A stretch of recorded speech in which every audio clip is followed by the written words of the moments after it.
Let's analyze what happened last week. Classic misinfo and disinfo by Donald Trump and J.D. Vance. In Springfield, they're eating the dogs, the people that came in, they're eating the cats. As they say in football and the NFL, you run the play until the defense stops you. The reason the Republicans keep doing this is because it works. Well, first of all, city officials have not said it's not true. They've said they don't have all the evidence. They said they have no evidence. Did you hear Caitlin Collins? There's no evidence. If someone calls your office and says they saw Bigfoot, that doesn't mean they saw Bigfoot. And there hasn't been any evidence this entire time. So we just actually heard a 911 call from a citizen in Springfield earlier today that some of the immigrants in Springfield were capturing geese at the local pond. What is he talking about? There's no evidence of anything.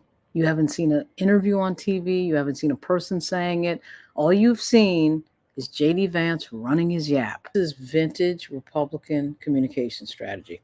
You say a lie over and over again, it gets broadcast, millions of people see it. Trump knew exactly what he was doing. They're eating the dogs, the people that came in. He wanted millions and millions of people to hear that nonsense. The reason they're doing this is because they want immigration on the table. They want immigrants to be criminals and crazy and eating people's pets. An illegal alien animal. Doesn't matter if it's not true.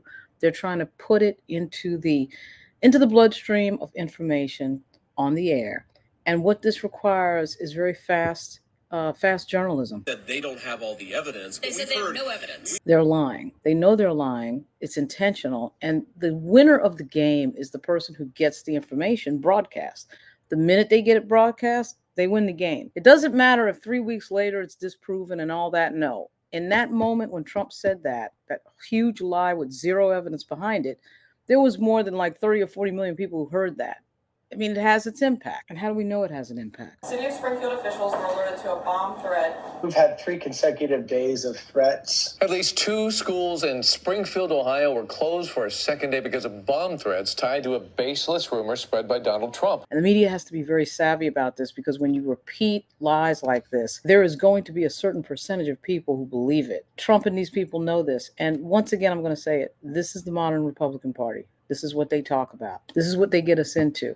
And really, it reminds me of right before the attack on the U.S. Capitol. They're courting violence because this entire thing started because they kept saying something that wasn't true. This is what they do. And this is why, by the way, they're always against fact checking. Because when you have fact checking, you can't pull off this nonsense.